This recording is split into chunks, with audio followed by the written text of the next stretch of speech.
Kalau misalnya keputusan yang aku ambil itu bikin aku takut, berarti justru itu keputusan yang harus aku lakukan. Kalau if it scares the hell out of me, then it must be the right decision. Jadi itu yang jadi patokanku sekarang. Kalau takut berarti harus dilakukan.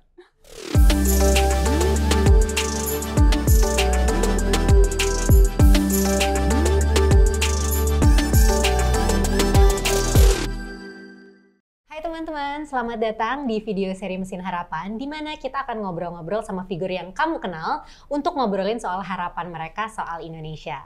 Hari ini bersama aku Dania Najmi, kita akan ngobrol dengan salah satu wanita paling inspiratif se-Indonesia. Saking inspiratifnya, beliau itu sering dijuluki Mak Comblang Kebaikan. Siapakah dia? Kamu sudah pasti tahu. Mari kita sambut Mbak Najwa Shihab. Halo. Hai Mbak, Hai, selamat Dania. siang. Aduh, jujur aku deg-degan banget. Tolong jangan gas aku Mbak Nana. Kan kalau di TV tuh kesannya Mbak Nana kayak tegas, suka ngegas sama orang gitu. Sama politisi aku suka Sama politisi kayak gitu. Karena memang mereka harus digasi. Ya nggak sih? Karena kalau nggak kita ngobrol-ngobrol. Bener-bener, oke.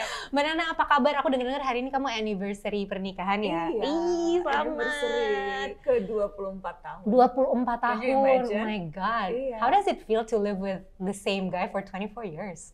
Apa ya? Udah pertama nggak pernah nyangka maksudnya nggak pernah berasa selama itu karena maksudnya aku kenal dia dari mulai aku kuliah. Kakak kelas kamu ya Mbak? Kakak kelas, terus ya udah dia kenal aku sejak dulu pertama kali ya sejak dari kuliah, terus betul-betul tahu gimana karir pertama kali jadi masuk stasiun televisi, muncul di TV, punya acara sendiri, punya perusahaan sendiri. Jadi we've been through so many things aja sih. Jadi ya it's like he's a part of you nggak sih Mbak? Kayak he's not like anyone else lagi gitu sekarang. Iya, maksudnya he's there, he's always there. So it's a nice feeling. Oke, Mbak Nana, sebelum kita mulai nih ke pertanyaan yang lain, kita di video seri Mesin Harapan ini punya 2 pertanyaan yang pasti kita tanyakan ke seluruh pembicara kita yang kita harapkan bisa dijawab dengan tepat dan cepat. Pertanyaan pertama, sebutkan dalam maksimal 5 kata harapan kamu untuk Indonesia. 5 kata? Maksimal 5 kata. Banyak banget harapannya. Kalau harus dirangkum nih dalam 5 kata, kira-kira apa? Indonesia yang makmur, sejahtera, berdikari. Berdikari. Terlalu pejabat banget nggak sih? Nggak apa-apa, ya kan kita geser-geser dikit ke sana. Merangkum, iya itu. Oke, Indonesia yang makmur, sejahtera, dan berdikari. Iya, berdikari, independen, mandiri, nggak tergantung. Oke, pertanyaan kedua, why does that matter to you? Karena, ini harus dalam 5 kata juga lagi? Enggak, kalau yang ini enggak. Boleh sepanjang mungkin sampai besok boleh banget ceritanya. Karena kita tuh punya banyak banget potensi. Negeri ini tuh negeri yang luar biasa kapasitasnya, sumber dayanya. Bukan hanya sumber daya alam, tapi terutama sumber daya manusia. We've seen betapa besar sesungguhnya kekayaan yang dimiliki bangsa ini, tapi di sisi lain kita melihat kesenjangannya luar biasa besar gitu. Di satu sisi ya ada kalangan yang bisa dengan mudah nggak harus mikir mau makan apa hari ini, bahkan nggak mikir kalau harus beli barang dengan harga yang jumlahnya jauh sekali di jangkauan kalangan lain yang bahkan harus mikir beli airnya tuh gimana gitu. Di satu sisi ada kalangan yang bisa sekolah setinggi mungkin dengan akses pendidikan yang luar biasa tinggi. Di sisi lain kita tahu ada anak-anak SD yang bahkan sekolah yang deg-degan kalau atap sekolahnya rubuh gitu. Jadi kesenjangan yang sedemikian besar di tengah potensi yang sedemikian besar juga. Jadi menurutku kuncinya kan menemukan bukan hanya orang-orang yang akan bisa menjadi pemimpin yang memaksimalkan potensi kita dan mengurangi kesenjangan, tetapi juga bukan hanya 1-2 orang, tapi menciptakan generasi yang memang selalu peduli pada isu-isu kepublikan. Menurutku itu sih yang kadang bikin kita, aduh, we can do so much better, and we've proven ourselves that we can do that gitu. Tapi ya lagi-lagi tidak cukup, harus diakselerasi nih. Kepemimpinan yang peduli juga harus diakselerasi, anak muda yang peduli juga harus ditambah, lapisannya harus ditambah, dipertebal gitu. Jadi ada kegemasan, ada kekhawatiran kadang, takut jangan-jangan aduh masa sih cuma segini aja gitu. Tapi juga ada harapan karena terbukti lagi dan lagi, terutama anak mudanya, mereka they can make that happen gitu sih. Kamu tuh selalu nggak sih punya pikiran seperti ini? Maksud aku pikiran-pikiran ini kan pasti muncul dari, aku yakin banget pasti muncul dari pengalaman gitu, dari banyak bertemu orang gitu. Nah, has this always been your concern gitu dari kamu muda gitu, atau itu adalah sebuah concern yang muncul ketika kamu sudah beranjak dewasa? Dipupuk. Oke. Dipupuk dari keluarga. Keluargaku tuh pendidik. Abi tuh seorang pendidik, ulama yang pendidik, kakekku juga pendidik. Jadi kita dibesarkan di keluarga yang mengutamakan pendidikan. So I always believe pendidikan itu kunci untuk kita bisa meraih banyak hal. Itu yang pertama. Dan karena keluarga yang juga cinta ilmu, yang memungkinkan aku untuk bisa mengecap banyak kesempatan. Umur 16 tahun, aku dikasih kesempatan, diperbolehkan pergi belajar ke luar negeri sebagai murid pertukaran pelajar. Ke Amerika Serikat ya, Mbak? Waktu itu. Nah, jadi di umur 16 tahun tuh aku udah belajar untuk mandiri, belajar melihat dunia bukan hanya dari kacamata anak umur 16 tahun yang berada di satu kota di Jakarta di Indonesia, tapi juga udah ketemu dengan beragam anak muda lainnya dari seluruh dunia, belajar untuk kenal diri sendiri. Waktu itu aku Muslim satu-satunya di keluarga Katolik, dan bahkan bukan hanya di keluarga tapi juga di kota tempat aku tinggal. Oh really? Jadi belajar gimana rasanya jadi minoritas gitu. Jadi di umur 16 tahun aku udah dapat kesempatan untuk melihat dunia dan merasakan pengalaman yang beragam yang menurutku nggak semua anak punya dapat privilege untuk melakukan itu. Dan itu yang kemudian membuat aku merasa selalu berutang sih. I owe this gitu. Karena I have this chance, I have these opportunities. Sementara banyak teman-teman lain yang bahkan nggak pernah keluar dari lingkungan terkecilnya sekalipun gitu. Jadi itu satu hal yang membentuk. Dan yang kedua pekerjaan. Aku kan menghabiskan 17 tahun sebelum akhirnya bikin narasi. 17 tahun aku menjadi reporter Desk Politik dan Hukum. Dan jadi wartawan itu kan kita berada dalam situasi yang tidak biasa kerap kali. Ketemu orang-orang yang luar biasa. Kalau ada, kan selalu dikasih analogi, kalau ada kebakaran tuh orang lari, reporter malah mendekati gitu. Aku tuh dulu ditempatkan di Desk Politik dan Hukum. Jadi liputan bencana itu jadi makanan sehari-hari, liputan perang, liputan konflik. Peralihan kekuasaan, wawancara, mulai dari wawancara orang-orang yang sangat inspiratif, tapi di sisi lain harus wawancara, aku ingat terpidana hukuman mati, harus wawancara pelaku sodomi, harus wawancara teroris, tapi di sisi lain wawancara survivor yang berhasil bangkit setelah hidupnya hancur, wawancara keluarga yang walaupun anaknya jadi korban pembunuhan bisa dengan berbesar hati memaafkan si pelaku pembunuhan. Jadi sebagai jurnalis aku berada dalam situasi yang memungkinkan aku untuk melihat manusia dalam situasi yang paling ekstrim sekalipun. Dan itu juga yang memperkaya, bukan hanya memperkaya batin, tetapi juga lagi-lagi merasa berhutang. Karena melihat korban tsunami yang sudah habis-habisan hancur, tapi tetap punya semangat hidup, mau mencari sanak keluarganya yang hilang gitu. Atau ya itu situasi-situasi ekstrim yang membuat aku merasa we do have this capacity loh. Kita tuh punya kemampuan untuk lebih loh. Kita tuh punya kemampuan untuk bisa melakukan apapun di luar yang kita anggap diri kita nggak mampu. Itu semua sih yang membentuk aku sampai hari ini. Oke, now speaking about your family nih Mbak Nana gitu, kita tahu who your family are gitu. Aku juga seneng banget nontonin Shihab di YouTube kamu gitu. Dan aku punya satu pertanyaan sih selalu gitu setiap kali nonton. Semua pilihan hidupnya Mbak Nana tuh diarahkan nggak sih sama pihak keluarga? Karena misalnya keluarganya established, kan orang suka bilang gitu, kalau keluarganya established, privilege, nanti anak-anaknya pasti harus mengikuti, nggak boleh sembarangan gitu. Sebenarnya kayak gitu nggak sih Mbak? Atau everything that you do in life itu purely your choice? Aku lagi-lagi beruntung karena aku tuh dididik sama orang tua yang memberikan kepercayaan kepada anak-anaknya. Sedemikian sampai aku ingat waktu aku dihadapkan pada pilihan umur 12 tahun. Waktu itu lulus SD, pilihannya adalah melanjutkan ke SMP negeri atau ke SMP swasta. Itu kamu yang disuruh pilih? Aku yang nentuin. Iya, jadi terserah Ngana mau pilih yang mana. Mau masuk SMP negeri atau waktu itu masuk SMP Islam Al-Ikhlas gitu. Dan kemudian aku akhirnya memilih sekolah swasta SMP Islam Al-Ikhlas, bukan sekolah negeri SMP negeri. Tapi bahkan di usia 12 tahun pun pilihan sekolah itu udah dibebankan ke, bukan dibebankan, dipercayakan ke anak-anak gitu. Dan berbagai, jadi kita tuh sejak kecil tuh dilatih untuk mandiri mengambil keputusan. Sedemikian bahkan ketika akhirnya aku menikah muda, usia on the age of 20 ya kalau nggak salah. Umur 20 tahun menikah muda, sebetulnya 19 digenep menjadi 20. Karena nikahnya aku kan lahir September, aku nikahnya Oktober. Jadi kalau September masih 19, jadi 20. Oke, 20 ya, kita sepakati ya teman-temannya 20. Nggak, emang udah 20 tahun waktu itu, tapi just barely 20. Nah, keputusan untuk menikah muda itu pun keputusan yang bukan karena disuruh orang tua atau kemudian banyak yang bilang, wah lu dijodohin ya gitu.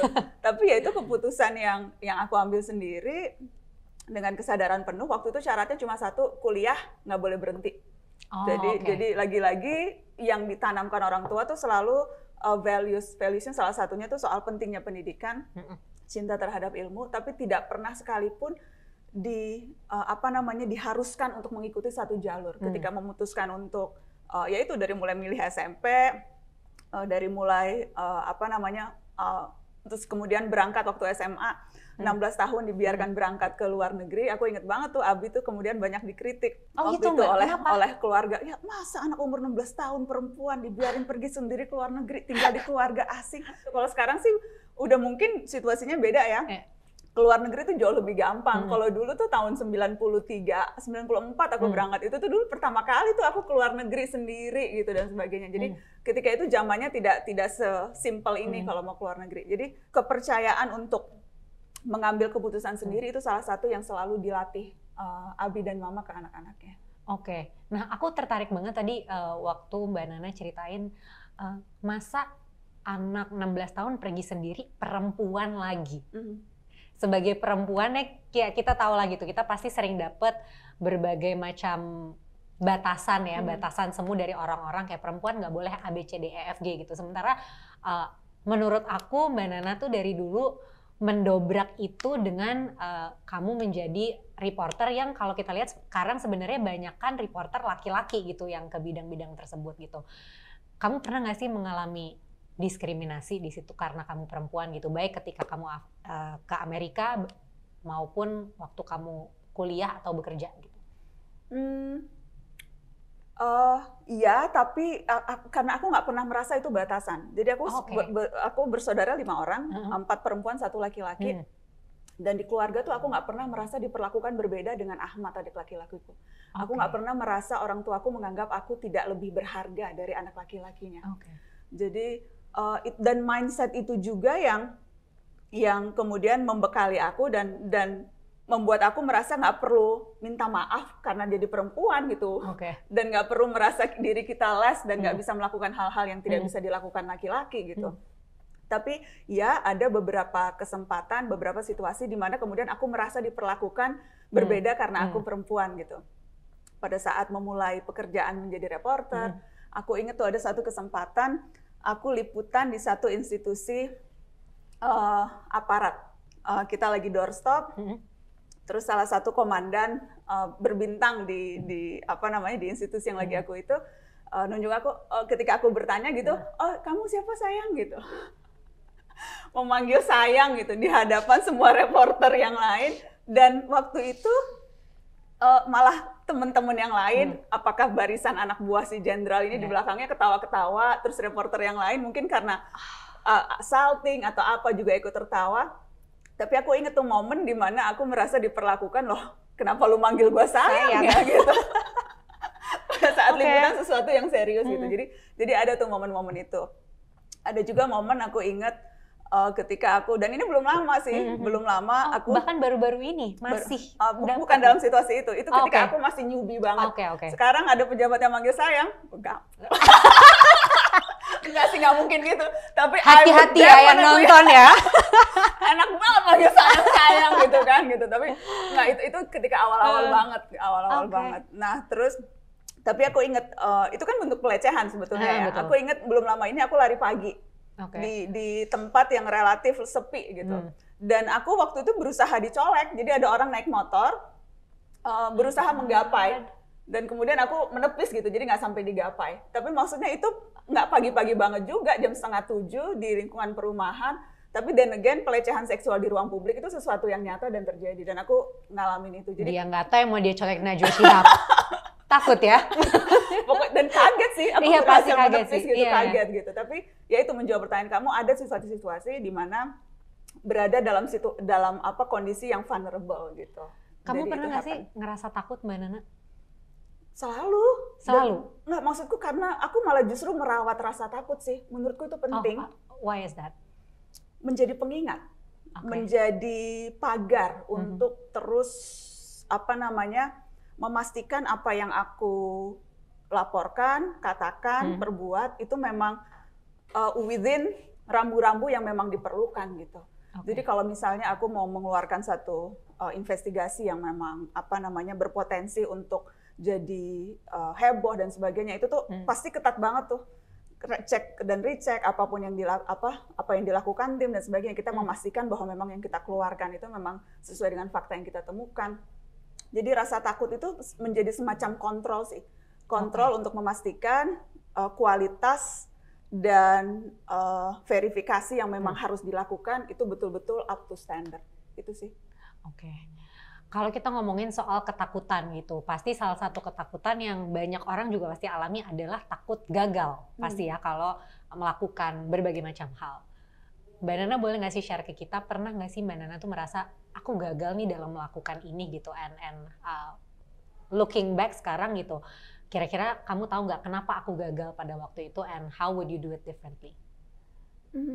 Banyak kegagalan tuh banyak gitu. Apakah kegagalan yang sifatnya kecil dan bisa kita make it up gitu di minggu berikutnya, karena kan misalnya kayak Mata Najwa, wah gagal dapat narasumber yang ini, atau belum bisa dapat yang eksklusif untuk yang ini, and then merasa ya itu ya nggak berhasil di minggu ini. But then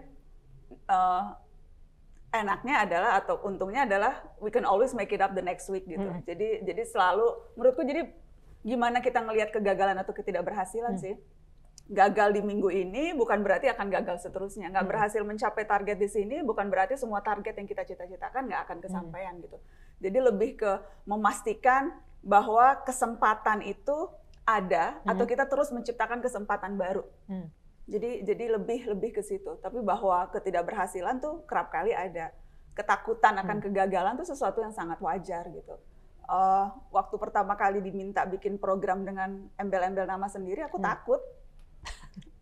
Khawatir tahun gitu. Berapa tuh ya Mbak, kalau nggak salah 2007? 2009. 2009 ya? 2009 pertama kali Mata Najwa. Aku sempat ragu, sempat nggak mau karena aku takut gagal. Dan takut kalau misalnya Mata Najwa gagal, orang pasti berpikirnya yang gagal ya Najwa Shihab. Kalau nggak ada yang mau sponsorin, berarti yang nggak laku ya Najwa Shihab. Kalau ratingnya kecil, dikit yang nonton, nggak suka, berarti ya nggak. Karena kan ada atribusi embel-embel nama pribadi di acara kan, jadi ada kekhawatiran tuh. Apakah kemudian nanti kalau Mata Najwanya nggak berhasil, itu artinya investasi waktu, tenaga yang sudah aku tanamkan selama 9 tahun sebelumnya menjadi di Mata Najwa. Kan sebelumnya kan aku reporter yang juga anchoring prime time news gitu. Ntar orang lupa tuh semuanya, yang diinget gagalnya aja gitu. Jadi ya ada kekhawatiran. Waktu mau bikin narasi juga takut gagal. Ketika sebetulnya udah mantep, udah nyaman di Metro TV, udah with everything yang memang udah dikerjakan, terus tiba-tiba harus keluar bikin sesuatu dari nol, baru sama sekali, mulai dari sesuatu yang baru sama sekali, itu juga takut gagal. Oke. Waktu kamu lagi dihadapkan dengan ketakutan itu, kamu ngapain sih Mbak Nana? Ada fase-fasenya. Oke. Fase 1. Fase 1 ya memang takut curhat ke banyak orang gitu, mencari. Biasa kan kita tuh kalau minta reinforcement, jadi ngomong ke teman-teman terdekat, minta support ke teman-teman yang ke keluarga, mengulang-ulang terus. Aku tuh jadi tipe orang yang kemudian harus cerita, aku ulang-ulang terus supaya dapat reinforcement. Tapi ke berbagai macam orang untuk tahu pandangan orang gitu berarti ya? Iya, tapi ke orang-orang dekat sih, ke lingkaran terdekat lah gitu, my tribe gitu aku bilangnya. Jadi itu fase pertama. Fase kedua, terus biasanya kalau udah gitu, pasti ada, kan questioning myself, itu tuh sesuatu yang wajar banget. Bener nggak nih? Aku ingat tuh fase itu tuh yang kemarin sebelum waktu keluar dari Metro bikin narasi itu fase yang cukup lama tuh. Fase yang membuat aku turun 5 kilo, insomnia, selalu kebangun jam 3 pagi. Jadi fase itu tuh ada tuh fase keraguan. Ternyata Najwa Shihab juga bisa insomnia guys kayak kita. Iya, nggak bisa tidur, kebangun jam 3 pagi dan turun 5 kilo saking stresnya. Dan kemudian ada fase di mana ya all in gitu. Pokoknya harus bisa, pokoknya nggak mau tahu, kejar sampai bisa. Itu ada fase yang kemudian kita lalui. Tapi ya setiap itu ada fase-fasenya. Sebetulnya ukurannya gini sih, kalau misalnya yang aku pakai sekarang ya, kalau misalnya keputusan yang aku ambil itu bikin aku takut, berarti justru itu keputusan yang harus aku lakukan. Kalau if it scares the hell out of me, then it must be the right decision. Jadi itu yang jadi patokanku sekarang. Kalau takut berarti harus dilakukan. Ini aku jadi berefleksi nih ya teman-teman gitu. Ini hari ini aku takut banget, berarti mungkin ini keputusan tepat aku cari. Karena kan you have to, berarti kan you challenge yourself kan. Dan kalau kita nggak pernah berada dalam posisi di mana kita tidak nyaman, itu dan kita mempertaruhkan atau kita ya itu berarti ya we're doing something right gitu. Karena kalau nggak kita nggak akan pernah fulfill our full potential. Sementara ada banyak banget gitu yang bisa kita lakukan. Aku lihat kamu banyak banget melalui ups and downs in life gitu. Dan Mbak Nana sekarang gitu sebagai salah satu orang yang banyak banget menginspirasi orang menjadi role model orang gitu. Aku yakin banget pasti Mbak Nana juga punya role modelnya sendiri gitu dalam menghadapi the ups and downs in life. Kalau boleh tahu role model kamu siapa sih Mbak Nana? Orang-orang yang terdekat sih. My mom, my dad, jadi Abi, mama, terus kakak perempuan saya, Kak Najela, kemudian adik saya, Caca, Ahmad, Hala. Jadi keluarga kita tuh sangat very close-knit family, sangat deket gitu keluarga. Dan ya itu karena 4 anak perempuan, 1 laki-laki, jadi ya. Dan karena juga secara rumah tuh kita deket-deketan. Jadi benar-benar satu komplek. Depan rumah gue tuh rumah Abi Mama, samping rumah gue tuh samping rumah Kayla. Jadi itu kita jalan kaki ya kalau mau berkunjung. Literally bisa teriak sih, oi gitu. Jadi ya selain kedekatan emosional, kedekatan fisik, itu yang membuat kita hampir tiap hari pasti ketemu. Tiap hari pasti ketemu. Sholat maghrib jamaah bareng, apalagi sejak pandemi ya, pandemi kan kita terus di rumah, jadi itu membuat hubungan menjadi sangat lebih dekat, lebih erat. Jadi my family are my role model. And also speaking about your family ini, aku coba melihat dari kacamata netizen ya, karena netizen tuh sekarang getol banget ngomongin yang namanya kalau orang sukses privilege berarti dia tidak 100% sukses gitu. Nah, Mbak Nana pernah nggak sih berpikiran bahwa you have a great loving supporting family, you come from a quite stable economic family juga gitu, yang pasti berarti kamu punya privilege untuk kemudian bisa melakukan hal-hal yang mau kamu lakukan gitu. What are your thoughts on that gitu? Apalagi mengingat orang sekarang juga banyak mikir, ya kalau keluarganya privilege ya nggak heran lah dia keren gitu kayak. What are your takes on that? Aku setuju sih. Aku merasa kalau aku bukan lahir di keluarga aku sekarang yang sangat percaya pendidikan, yang percaya anak-anak perempuannya harus berani punya mimpi, yang mendorong untuk nggak apa-apa punya ambisi, itu aku merasa apa yang kakakku, adik-adikku dapatkan itu karena tumbuh di keluarga yang memang percaya pada nilai-nilai itu. Secara ekonomi sebetulnya kami waktu kecil tuh grow up bukan tergolong keluarga yang mapan gitu, karena Abi tuh dosen. Aku ingat mama tuh dulu harus jualan batik untuk support aku dan adik-adikku gitu. Tapi dari dulu tuh uang tuh nggak pernah jadi sesuatu yang kita anggap luar biasa penting. Dan sejak dulu tuh Abi selalu terbuka cerita soal penghasilannya. Sedemikian sampai kalau misalnya pulang habis dari ceramah atau dari ngajar, terus dapat amplop kan, kira-kira berapa nih Abi dapat amplopnya? Jadi kuis ya di keluarga. jadi kita tahu penghasilan Abi berapa. Dan kita tahu tuh mama kalau malam pasti terus udah ngitung stok batiknya. Jadi ngambil batiknya dari Solo, terus kemudian dijual di Jakarta gitu, dijual di teman-temannya, bantuin ikut ngitungin stok dagangan batiknya berapa. Terus kemudian kita tahu kalau batiknya Mami bulan ini lakunya segini, insya Allah bisa nutup yang segini. Karena sekali lagi Abi dosen, penghasilan tambahannya ya dengan ceramah ke berbagai tempat dan penghargaan orang terhadap kiai dulu. Sampai sekarang pada tahap tertentu itu juga dianggapnya kalau kiai ya ngasihnya seikhlasnya aja gitu. Nggak bisa kasih rate card ya. jadi ya gitu. Jadi secara ekonomi penghasilan tuh nggak pernah, kita bukan yang well off gitu. Tapi sekali lagi itu nggak pernah jadi isu sih.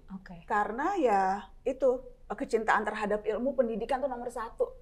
Dan sesungguhnya Abi juga mendapatkan itu dari orang tuanya. Abi selalu cerita tuh dulu, kakek saya Habib Abdurrahman Shihab, abahnya Abi selalu bilang, pokoknya saya nggak bisa ninggalin harta buat kamu, tapi kalau untuk pendidikan, kalau perlu saya jual gigi. Karena zaman dulu gigi dari emas. Gigi palsu. Jadi jual gigi tuh akan literally jual harta tuh. Iya, karena itu. Jadi ya kalau ditanya privilege, yes, aku merasa bukan karena dulu Abi sempat jadi menteri, bukan karena kekayaan, tapi aku merasa privilege karena aku tahu tidak semua keluarga punya value soal pendidikan, cinta ilmu yang sedemikian. Tidak semua keluarga punya perspektif yang mengangkat harkat anak-anak perempuannya. So I'm very lucky in that, and I feel privileged because of that. And do you do the same to your own son? Yes, I try to. Minimal soal memberikan dia kepercayaan untuk memilih apa yang menurut dia penting dalam hidupnya. Dimulai dari milih sekolah. Sekarang sih baru tahap milih sekolah ya. Dan ya itu mau sekolah juga sekolah di mana, mau di apakah sekolah, karena alhamdulillah ada kesempatan dia bisa sekolah ke luar negeri, mau sekolah di mana, mau ngambil apa, sedemikian sampai dia mau pindah jurusan waktu kuliah dan sebagainya. Jadi memberikan kepercayaan dia untuk memilih itu. Dan aku lihat Mbak Nana kan juga cukup dekat ya sama anak laki-laki yang Mbak Nana, Izat kan ya namanya. Nah, dengan kamu dekat banget sama Izat, apakah dia mempengaruhi juga berbagai macam inisiatif baik kamu soal pemuda gitu? Kayak waktu kamu bikin narasi kan targetnya are for young people gitu. And then banyak banget inisiatif bagus kamu, inisiatif baik kamu yang fokusnya tuh juga ke anak muda gitu. Ada nggak sih pengaruhnya Izat di situ? Iya, dan ponakan-ponakan, I'm also very close with my nieces gitu, dan karena itu tinggalnya deketan, jadi ya practically I feel like they're also my children gitu. Dan iya sih, gimana ngelihat apa yang penting buat mereka gitu, isu-isu yang mereka anggap jadi isu-isu yang patut dan harus disuarakan dan diperjuangkan gitu. Isu lingkungan, isu soal mental health, itu juga isu yang penting, yang kerap kali jadi concern banyak anak muda. Jadi ya berangkat dari keprihatinan mereka, dari suara mereka. Itu yang kemudian juga jadi salah satu masukan untuk aku. Bukan hanya ketika awal dulu mendirikan narasi, tapi sekarang ongoing, continue gitu. Misi editorial yang berusaha kita angkat di berbagai platform di narasi. Kalau menurut Mbak Nana nih, apa sih tantangan terbesarnya anak muda zaman sekarang? Keberlimpahan informasi yang kerap kali membuat mereka bingung memilih dan memilah. Kalau dulu, generasi dulu, isunya adalah cari informasi. Generasi sekarang isunya memilih dan memilah informasi. Mengenali mana yang fakta, mana yang dusta, mana yang virus bohong, mana yang justru harus digaungkan karena perlu lebih banyak lagi orang yang concern pada isu itu misalnya. Itu juga kenapa kemudian saya dan dua teman bikin narasi, karena kita percaya informasi itu kunci. Informasi itu bisa mempengaruhi orang sedemikian, bukan hanya isi otaknya, tapi juga tindakan-tindakan yang dia ambil. Membantu dia menentukan keberpihakan, membantu dia menyuarakan kegelisahan, melakukan banyak hal, itu kuncinya di informasi. Karenanya narasi kemudian hadir, dan spesifik kita memang ingin menciptakan generasi muda yang bukan hanya melek informasi, tapi juga menggunakan informasi yang mereka miliki, membantu mereka, menjadi guide mereka melakukan banyak hal. Jadi bukan hanya sekedar tahu kontennya, tapi bergerak dari konten itu untuk melakukan aksi nyata di lapangan. Itu sih. Oke. Sebelum nih kita lanjut ke pembahasan soal gimana Mbak Nana bikin narasi dulu awalnya, dan juga kita akan bahas lagi lebih lanjut mengenai inisiatif-inisiatif baik dari Mbak Nana, kita mau sedikit main game. Oke. Saya, game ini judulnya adalah Pernah Nggak Pernah. Oke. Jadi aku akan membacakan sebuah situasi dan Mbak Nana harus jawab jujur ya. Oke. Pernah atau nggak pernah. Kalau nanti mau kasih sedikit disclaimer ya, karena mau menjelaskan silakan. Tapi jawab pernah nggak pernahnya harus cepat. Oke? Oke. Situasi pertama. Pernah nggak pernah bolos sekolah? Pernah. Pernah? Pernah. Kapan?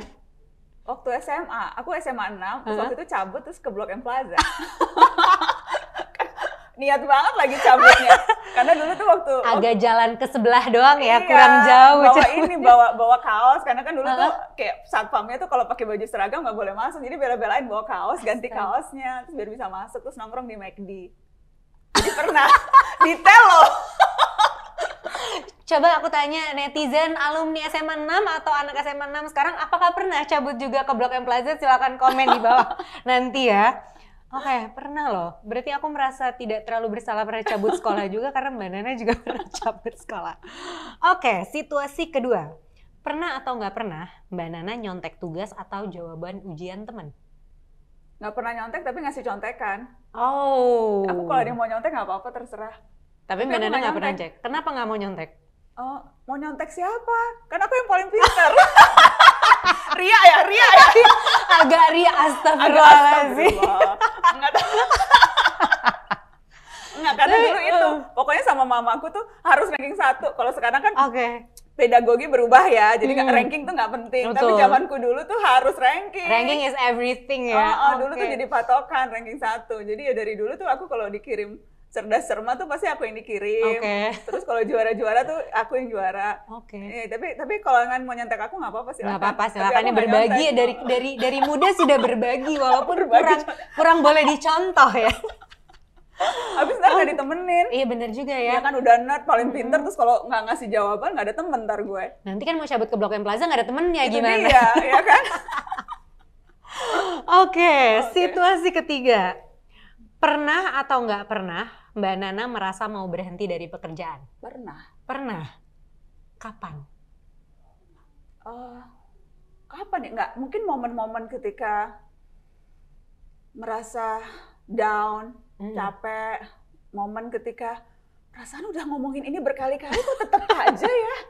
Liputan penjara berkali-kali gerebek di penjara, tetap aja penjaranya kayak gitu. Jadi ada tuh momen-momen di mana aku merasa I've been doing this for so long, terus kok nggak ada perubahan ya gitu. Terus ngapain ya gitu. Jadi ada tuh momen-momen di mana aku merasa ya udah berarti mungkin ya coba yang lain deh, profesi lain atau coba melakukan yang lain kalau ternyata yang kita lakukan ya gini-gini aja. Jadi ya ada momen itu. Ada ya. Kuncinya yang penting kita terus jalan. Coba lagi. Oke. Situasi keempat. Pernah atau enggak Mbak Nana sangat takut sama topik yang akan dibahas di Mata Najwa sampai kamu batalkan? Nggak pernah. Ever? Batalin topik. Yang ada orang narasumbernya yang batalin aku. Akunya nggak pernah batalin. Yang ada udah datang ke studio kabur. Oh, itu berkali-kali ya kejadian? Yang kemarin yang terakhir, sebelumnya lagi nggak sampai datang tapi ngebatalin. Last minute ngebatalin tuh ada beberapa kali. Tapi dia belum datang. Yang epic sih kemarin sampai dikejar-kejar di parkiran. Oh my God, berapa lama tuh proses kejar-mengejar itu? Aku udah di studio, aku udah di panggung, jadi aku nggak tahu bahwa sampai harus dikejar-kejar. Yang aku kira kamu masih di backstage, enggak, bahkan udah naik. Udah naik. Ini netizen tahu kan apa yang kita omongin tanpa perlu kita jelaskan. Harusnya sih tahu ya. Kalau ada yang nggak tahu mungkin tolong gunakan teknologi ya, literasinya ditingkatkan. Oke, wow. Gitu. Jadi kalau aku ngebatalin nggak pernah. Karena sekali lagi ketika memutuskan mengangkat satu topik, aku tuh nggak random loh. Kita tuh riset dulu. Kita kalau misalnya harus investigasi, kita investigasi dulu. Aku akan baca dulu. Aku akan cari tahu dan sebagainya. Jadi ketika memutuskan mengangkat topik ini, itu tuh udah dengan proses yang panjang. Nah, bahwa tapi kemudian tamunya yang mendadak membatalkan diri, yaitu urusan dia ya. Urusan lain. Oke. Hai. Hai, siapa tahu mau datang lagi, ditungguin loh. Oke, situasi kelima. Pernah atau nggak pernah Mbak Nana ragu soal pilihan karir? Pernah. Pernah. Di awal, di tengah? Di awal-awal ya. Di awal-awal. Di awal-awal sempat ragu, ya sempat merasa apa ngelakukan yang lain aja ya gitu. Apa jadi lawyer aja ya mumpung FH ya? Sempat sih berpikir. Oke. Kenapa sih Mbak kamu milih jadi jurnalis? Aku jadi baru ingat belum nanya itu. Sebetulnya karena kesempatan waktu itu kan aku sempat magang tuh ya? Dan mencoba karena selalu unpredictable sih. Aku ingat waktu aku magang dulu tuh hari ini liputan mudik, besok tiba-tiba suruh ngeliput konvensi pers. Waktu itu Kofi Annan datang, Sekjen PBB. Besoknya lagi Menteri Luar Negeri Belanda lagi di sini, aku suruh wawancara. Besoknya lagi suruh liputan ke Pasar Tanah Abang. Besoknya lagi suruh. Jadi setiap hari tuh aku belajar ketemu orang yang baru. Dan sebagai nerd yang suka belajar, mohon maaf nih. Jadi kerja ketemu orang setiap hari, belajar hal yang baru setiap hari itu menyegarkan dan menyenangkan banget. Oke, cool. Baiklah, situasi ke-6. Pernah atau nggak pernah ragu sama pilihan jodoh sendiri? Enggak dong. Enggak ya? Udah 24 tahun loh hari ini nggak pernah. Dari awal ketemu sama Mas Baim juga nggak pernah berarti ada rasa ragu? You always know that he's the one? Makin kesini makin yakin. Pasti ada lah, kalau di rumah tangga pasti ada kan yang sebel-sebelnya, ups and down-nya tuh pasti ada gitu. Tapi maksudnya makin kesini 24 tahun ya udah, kalaupun aku berubah dan dia berubah, tapi kita berubahnya bersama-sama. Maksudnya we've been through so many things aja sih. Sobat bucin, kamu disarankan tidak menonton video ini mungkin ya. So sweet Mbak Nana. Oke. Situasi ke-7. Pernah atau nggak pernah merasa takut salah asuh anak? Yes. Pernah? Pernah. Dan menurutku itu ketakutan terbesar banyak ibu, termasuk aku sih. Karena kita tuh nggak pernah diajarin cara jadi orang tua. Nggak ada sekolahnya. Nggak ada sekolahnya ya. Jadi kita belajar berkaca dari apa yang Bapak Ibu kita lakukan atau tidak lakukan, yang kemudian kita berusaha terapkan ke anak kita atau tidak kita terapkan. Sama ya lewat pembelajaran, ya aku lewat baca, lewat nanya, tapi nggak pernah sekolah khusus gitu. Jadi takut bukan nggak bisa jadi ibu yang baik, takut pilihan yang kita ambil ternyata bukan pilihan yang tepat untuk kita sebagai ibu, istri atau kepada anak kita. So yes. Oke. Tapi kalau lihat suratnya Izzat waktu dia lulus sih kayaknya you're a very good mother. Gitu ya. Iya. Oke. Amin. Situasi terakhir, pernah atau nggak pernah Mbak Nana bolos kerja karena merasa sangat drained akan semua hal? Aku tuh paling nggak bisa bolos, karena kalau aku bolos, apalagi kalau misalnya konteksnya bolos harus siaran ya, nggak mungkin. Aku sekalinya bolos itu karena aku masuk rumah sakit kemarin belum lama, dan akhirnya itu pertama kali tuh Mata Najwa terpaksa nggak tayang karena akunya masuk rumah sakit. Jadi buat di posisi aku sekarang nggak bisa bolos karena tanggung jawabnya ada pada aku gitu. Yang absen bukan guru soalnya kalau ini ya, netizen yang absen. Dan kalau nggak ada aku ya nggak ada show-nya dan bubar. Sementara kan ada banyak banget orang yang terlibat dalam proses produksi acara kan, jadi nggak mungkin bolos. Oke. Tapi kalau ngerasa drain kerjaan pernah dong Mbak Nana pasti? Pernah, berkali-kali. Biasanya kamu gimana cara overcome-nya tuh? Aku akan stay di rumah, nggak bangun dari tempat tidur, dasteran, semua nonton Netflix sambil beneran nggak bangun, dan semua pesan makanan order online aja. Itu caraku untuk kayak hibernating aja gitu. Itu mungkin pemuda Indonesia kurang lebih 50% hidupnya. Ya, gitu ya, rebahan ya? Itu luxury banget buat aku. Itulah benar, rebahan tuh luxury banget sih bisa banget buat aku. Oke, ini kita sepertinya sudah sangat mengenal Mbak Nana ya, dari berbagai sisi, mulai dari tukang bolos suka ke Blok M Plaza, ya nongkrong di McD, mungkin bisa jadi duta McD Mbak Nana ya nanti ya. Sampai kita juga udah tahu nih gimana sih cara Mbak Nana coping with the loss of life. Nah, sekarang karena Mbak Nana sudah berhasil menjawab pertanyaan-pertanyaan itu, aku punya satu hadiah buat Mbak Nana. Oke. Ini ada sebuah surat cinta dari salah satu penerima bantuan celengan beasiswa narasi. Aku boleh baca? Khusus ditulis untuk Mbak Nana. Can you please read it out loud? Oh gitu? Yes. Ini panjang apa Pak? Enggak apa-apa, silakan Mbak Nana. Dear Mbak Najwa, Assalamualaikum, selamat siang, Waalaikumsalam. Apa kabar Mbak Nana? Semoga sehat selalu. Sebelumnya perkenalkan, nama saya Siti Humairah, mahasiswi keperawatan Universitas Diponegoro, Undip, Semarang. Asal daerah dari Cirebon. Sedikit berkisah dan berbagi tentang kisah perjuanganku dalam menuntut ilmu di bangku perkuliahan. Awal perkuliahan saya pernah berjualan kue jajanan pasar, bekerja part-time di salah satu outlet minuman di Semarang. Hal itu saya lakukan untuk memenuhi kebutuhan biaya kuliah. Terlebih saya merupakan anak pertama dari 4 bersaudara yang masih sekolah semua. Ayah bekerja sebagai buruh tani lulusan SMP dan ibu tidak bekerja, hanya sebagai ibu rumah tangga biasa lulusan SD. Penghasilan ayah tidak menentu. Rasanya bisa menempuh pendidikan di bangku kuliah saja sudah membuat saya sangat amat bersyukur. Tapi proses meneruskan perkuliahanlah yang dirasa berat sehingga saya memutuskan untuk kuliah sambil bekerja. Di samping itu saya juga fokus mengembangkan diri dengan mengikuti berbagai perlombaan dalam hal kepenulisan seperti LKTI, esai, cerpen, puisi, dan event internasional. Uang pembinaan dari juara lomba saya tabung untuk keperluan perkuliahan dan biaya hidup. Saya juga aktif dalam kegiatan kerelawanan medis di Masyarakat Relawan Indonesia dan Aksi Cepat Tanggap Kota Semarang. Di semester akhir, selagi menyusun skripsi, saya mendapat kesempatan untuk menjadi asisten dosen. Hal itu saya jadikan motivasi untuk terus belajar dan berkembang.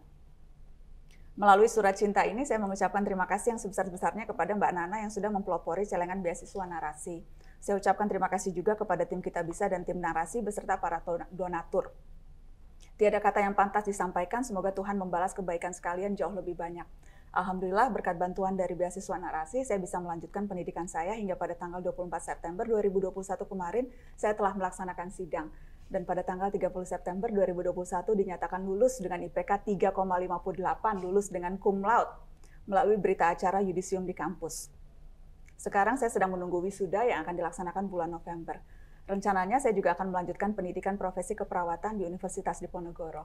Mohon doanya Mbak Nana semoga dilancarkan pendidikan saya dan tercapai impian saya untuk menjadi bagian tenaga kesehatan serta berkontribusi dalam hal kemanusiaan.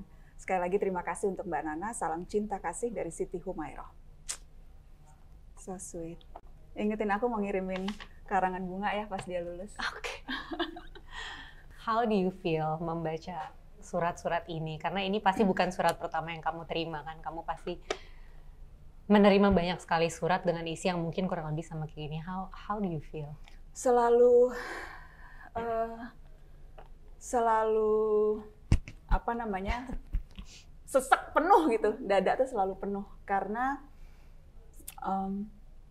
tujuan celengan beasiswa narasi specifically untuk ini, untuk menjadi jembatan untuk masa depan dan harapan.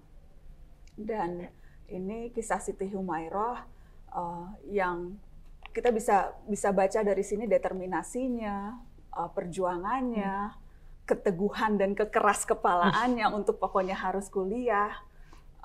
Karena dia percaya kuliah akan bisa jadi cara untuk hidup yang lebih baik. Dan ada banyak banget kan Siti Humairah yang lain gitu. Yang berjuang dengan caranya masing-masing. Dan kalau celengan beasiswa narasi lewat Kita bisa jadi salah satu jembatan yang menyambungkan harapan dan masa depan. Itu menurutku kesempatan yang luar biasa dan harusnya bisa dilipat gandakan. Oke. Mbak Nana tuh membuat banyak sekali inisiatif baik gitu yang menghubungkan antara satu orang dengan orang lainnya gitu, dan nggak cuma di bidang pendidikan aja gitu, tapi juga di membantu bencana alam gitu. Kemudian Mbak Nana juga pernah ya membantu orang-orang yang salah tangkap gitu. Jadi a very broad social issues gitu yang kamu bawa yang jadi concern kamu. Kalau boleh kamu rangkai dalam satu kalimat gitu, sebenarnya apa sih life calling kamu? life calling ya. Cuma jadi mahasiswa, jadi manusia yang bisa berguna untuk orang lain. Karena kalau berbagi ya, menurutku ada miskonsepsi atau konsep yang mungkin tidak begitu tepat yang selama ini dipahami oleh orang dalam konteks bersedekah.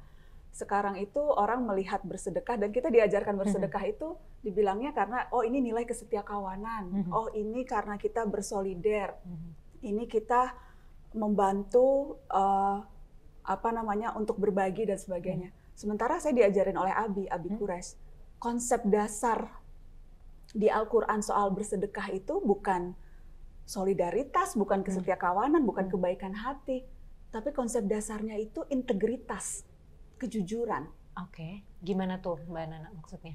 Karena harta yang kita peroleh, kekayaan yang kita peroleh itu bukan 100% punya kita. Ada hak orang lain di sana. Dan Allah yang kemudian mengatakan itu jelas di Al-Quran.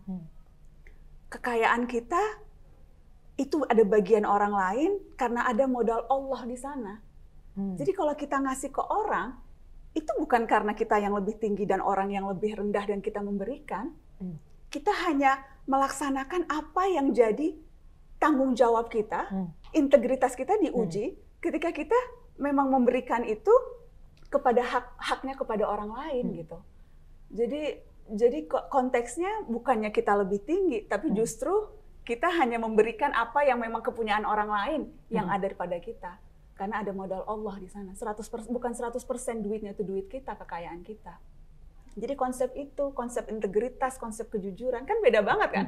Konsep memberi karena kita baik hati sama bahwa memberi itu ya memang karena tanggung jawab, kejujuran dan integritas kita diuji di sana. Dan itu yang kemudian mendorong aku untuk ya apapun cost-nya. Yes, cost pendidikan karena aku percaya dan juga ditanamkan soal nilai-nilai pendidikan. Jadi pendidikan itu selalu isu yang paling dekat di hati aku. Tapi yang lain ketika pandemi, ketika ada korban salah tangkap, ketika ada korban-korban HAM dan sebagainya. Sekali lagi integritas kita akan diuji di situ. Apakah kita memang akan memberikan hak orang lain yang dititipkan kepada kita? Itu sih. Oke. Kalau dari sisi penggalangan dana di Kitabisa gitu, Mbak Nana menginisiasi banyak sekali penggalangan dana dari berbagai isu. Tapi selain itu mungkin yang orang juga banyak nggak tahu ya, kalau di balik itu semua, Mbak Nana itu juga sering banget menghubungkan antara satu pihak dengan pihak yang lain untuk kemudian bersama-sama membuat satu gerakan. Kayak contohnya waktu konser di rumah aja gitu. Itu inisiasi Mbak Nana, tapi Mbak Nana yang kemudian menghubungi pihak A, B, C, D, E, F, G gitu untuk kemudian bersama-sama membantu orang-orang yang membutuhkan. Padahal gitu kasarnya ya dengan galang dana Mbak Nana juga udah berapa miliar juga udah bisa kok bantu orang gitu. Can you tell us more about that gitu? Yang pertama karena memang aku percaya setiap orang tuh kalau dikasih kesempatan atau diajak melakukan kebaikan, itu pasti mau kok. Paling enak tuh ngajak orang untuk berbuat kebaikan gitu. Aku alhamdulillah selama ini ketika menghubungi orang A, B, C, apakah perusahaan tertentu, atau misalnya teman musisi, atau influencer, hampir nggak ada yang nolak tuh diajak sama-sama berbuat baik. Jadi aku percaya secara naluri, secara insting, manusia tuh baik dan senang diajak melakukan kebaikan gitu. Tapi terkadang mereka nggak tahu aksesnya, nggak tahu gimana cara menghubungkannya, atau nggak tahu, atau mungkin bingung siapa yang tepat untuk dikasih dan sebagainya. Jadi ya aku kebetulan latar belakang jurnalis, I know a lot of people, dan itu pekerjaan yang menurutku sangat mudah gitu, sangat mudah dan yang cuma butuh WhatsApp, cuma butuh ngomong gitu, dan rata-rata respon setiap orang yang dihubungi itu selalu bersemangat dan selalu mau diajak berbuat kebaikan. So it's nothing actually. So for you it's nothing ya berarti ya jadinya ya. Karena senang menghubungkan itu dan selalu ngelihat resultnya langsung gitu. Oke.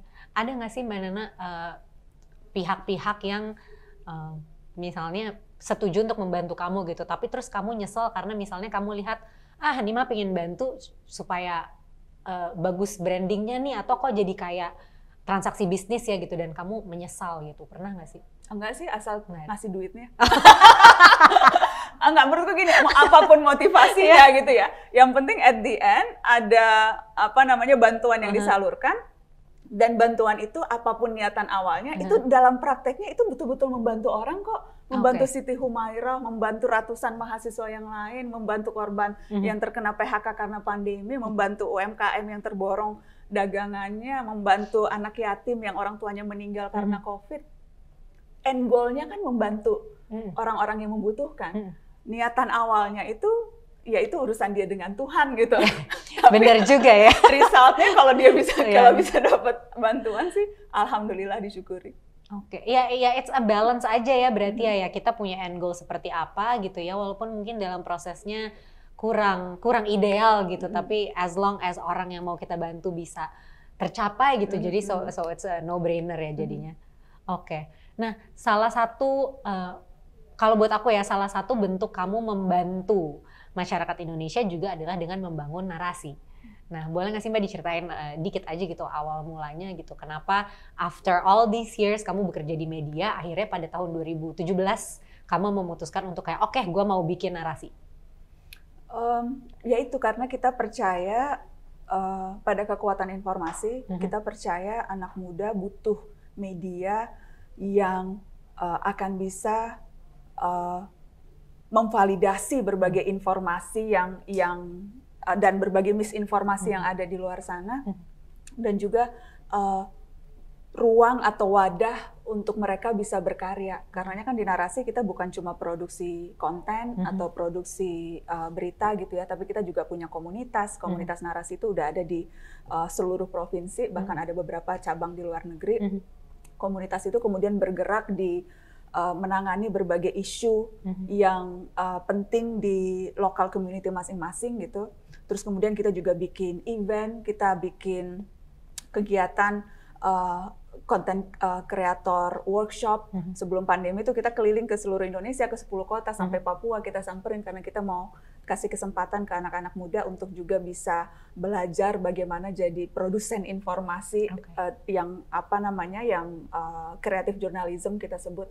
Jadi ya kita percaya anak muda butuh wadah atau tempat di mana mereka bisa berekspresi dan mengaktualisasikan diri lewat beragam hal, dan narasi ingin jadi salah satu wadah mereka untuk mewujudkan itu.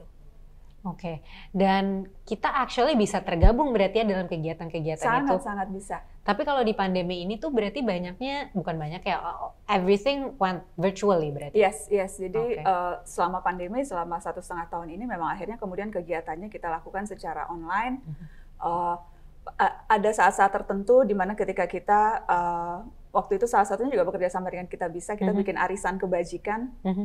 Jadi komunitas-komunitas itu kita minta untuk mengajukan proposal kebajikan apa yang akan dilakukan di daerah masing-masing, dan itu banyak sekali tuh masuk proposal kebaikan itu, dan mereka kemudian kita kasih dana dari celengan yang ada di Kitabisa, dari konser musik di rumah aja, dan kemudian mereka menjalankan kegiatan apapun, ada yang fokus literasi, ada yang fokus tenaga kesehatan dan sebagainya. Jadi ya ada kegiatan offline-nya juga, tapi mostly karena pandemi kegiatannya sekarang kita kumpul online. Oke, ada hikmahnya juga sebenarnya pandemi ini dengan acara jadi virtual gitu, dari seluruh penjuru Indonesia yang tadinya kalau ada acara Jakarta aja gitu, sekarang karena virtual jadi bisa ikut gitu. Sebenarnya ada hikmahnya juga ya. Nah, kita lihat ya kalau komunitasnya dari narasi ini sangat-sangat besar dan sama-sama mau maju untuk berbuat kebaikan gitu. Nah, aku di sini mau minta juga Mbak Nana untuk membacakan ada beberapa doa-doa baik yang diutarakan sama teman-teman di luar sana yang turut berdonasi di penggalangan dana celengan beasiswa narasi. Nah, di sini mungkin Mbak Nana bisa lihat ada di aplikasi Kitabisa. Boleh dibacakan out loud ya gitu, dan kalau mau berkomentar silakan. Semoga celengan beasiswa narasi bisa berlangsung lama. Saya sangat ingin ikut menjadi bagiannya. Terima kasih Mbak Nana. Semangat teman-teman, sebagai sesama mahasiswa saya kagum banget sama teman-teman yang bisa kuliah. Puyengnya sampai ubun-ubun, apalagi sambil kerja. Late happy birthday Mbak Nana, terima kasih. Terima kasih telah menciptakan wadah bagi kami untuk berkontribusi meringankan beban sesama mahasiswa. Saya hanya tamatan SMK yang sudah punya usaha sendiri, dulu ingin kuliah tapi nggak ada biaya, semoga kalian lebih sukses dari saya. 11 tahun lalu nabung wisuda biar dilihat ibu, dan setahun kemudian ibu meninggal. Semoga banyak lagi yang diwisuda berkat kanal ini. Amin. Bukan karena saya berlebih, tapi saya paham betul bagaimana rasanya kekurangan, terutama bagaimana bingungnya bayar UKT untuk semester ke depan. Sekarang saya juga sedang berjuang untuk beasiswa demi kelanjutan kuliah saya. Mohon doanya ya, orang baik, semoga berkah dan bermanfaat. Apa perasaan Mbak Nana membaca itu? Dan ini hanya sedikit dari banyaknya doa-doa yang ada gitu disampaikan di aplikasi Kita Bisa melalui penggalangan dana celengan beasiswa narasi. Iya, itu semakin menguatkan kepercayaan bahwa orang tuh pada dasarnya baik dan ingin berbagi, apapun alasannya begitu, apapun nazarnya, dan mereka hanya butuh wadah, butuh kanal yang bisa membantu untuk mereka menyalurkan kebaikan-kebaikan itu. Dan karenanya kan luar biasa, aku senang banget Kita Bisa sejak awal bisa jadi wadah, forum nih untuk tempat kita berbagi kebaikan lewat beragam cara. Oke. Last question, Mbak Nana. Adakah harapan kamu yang sampai sekarang belum terwujud dan ingin segera kamu realisasikan? Dalam konteks apa nih? Banyak banget. Mimpinya banyak. Oh, mimpinya banyak ya. Dalam konteks pendidikan aja deh coba. Iya, mungkin karena sejak kecil, sejak dulu ilmu, kecintaan terhadap ilmu itu selalu ditanamkan. Jadi harapanku juga terkait dengan itu sih. Semoga lebih banyak lagi anak Indonesia yang walaupun tidak privilege, tapi bisa dapat akses ke pendidikan tinggi. Dan kemudian menggunakan kesempatan itu untuk juga menciptakan peluang bagi anak muda yang lain. Jadi kampus akan betul-betul jadi hub atau jembatan yang bisa menyambungkan banyak masa depan. Karena aku percaya pendidikan itu kunci sih, paspor kita untuk masa depan. Jadi kalau lebih banyak lagi yang bisa mengecap seperti Siti Humairah yang bisa lulus, berani bermimpi. Karena sekarang aku tahu untuk sebagian orang, mimpi ke kampus aja tuh nggak berani. Untuk mimpi kuliah aja tuh nggak berani. Karena ya mungkin ngelihat sekelilingnya nggak ada contoh, atau udah merasa nggak akan mungkin punya harapan, dan sebagainya. Jadi melipat gandakan harapan itu membuat orang lebih banyak lagi mimpi. Oke Mbak Nana, terima kasih banyak sudah memasukkan harapannya di Mesin Harapan. Semoga yang tertulis bisa segera jadi kenyataan ya. Amin, amin. Oke, untuk menutup sesi kita hari ini, Mbak Nana boleh dong kasih closing statement nih untuk teman-teman di luar sana. Ya kira-kira apa yang mau kamu sampaikan ke mereka? Silakan Mbak Nana. Iya, untuk teman-teman sekarang waktunya untuk berbagi lebih banyak. Sekarang adalah saat yang tepat untuk tidak lagi melihat hanya diri sendiri, tapi juga tentunya melihat apa yang terjadi di luar sana dan pada orang lain. Teknologi memungkinkan kita untuk melakukan banyak hal. Teknologi bisa menghubungkan kita dengan orang-orang yang jauh di sana. Teknologi bisa jadi wadah untuk kita menyambungkan banyak harapan. Salah satunya teknologi lewat aplikasi Kita Bisa. Jadi download aplikasi itu dan mari menyambungkan harapan begitu banyak orang.